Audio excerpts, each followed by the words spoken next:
पाकिस्तान का मकबूजा कश्मीर की खसूसी हैसियत बहाल करने का मुतालबा। मकबूजा कश्मीर की खसूसी हैसियत की बहाली मिशन है। अताउल्लाह तारड़ और अमीर मकाम की प्रेस कॉन्फ्रेंस।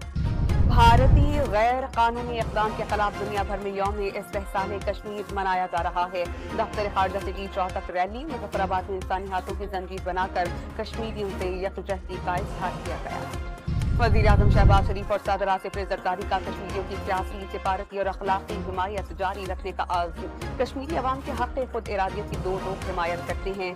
ISBR का पैगाम। दुनिया के सामने आज भारत की नाम निहाद जमहूरियत का चेहरा बेनकाब हो गया। मिसाल मलिक का पैगाम। वज़ीर दाखिला मोहसिन नकवी और वज़ीर-ए-आज़म आज़ाद कश्मीर चौधरी नबारुल हक का कश्मीरियों के साथ मुकम्मल यकजहती का इजहार।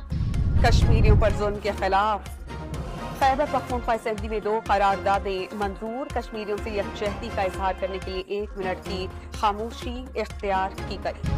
DG ISBR अहमद शरीफ आज दिन 3 बजे हम प्रेस कॉन्फ्रेंस करेंगे। प्रेस कॉन्फ्रेंस में मुल्क की मजमूई सिक्योरिटी की सूरत हाल पर बातचीत की जाएगी।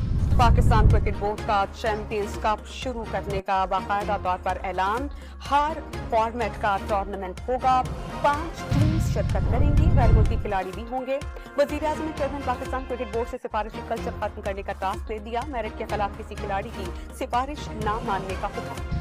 कराची में आज मूसलाधार बारिश की पेशगोई। कल होने वाले बारिश के पानी को सड़कों पर जमा देखा गया। सखी हसन और लियाकताबाद समेत कई इलाकों में सड़कें धंस कर रह गई। बिजली के भारी भरकम बिल्स और टैक्सेस के खिलाफ जमाते इस्लामी का रावलपिंडी और कराची में धरना जारी। हाफिज नईमुर रहमान का IPPs मुआहिदा करने वालों के असासाजात मुंजमद करने का मुतालबा।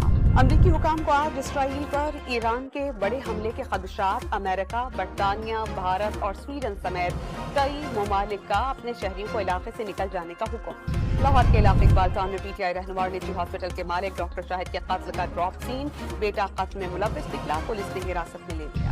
और पैरिस ओलंपिक्स में अमेरिका 19 गोल्ड मेडल्स के साथ पहले नंबर पर, चीन दूसरे और फ्रांस तीसरे नंबर पर।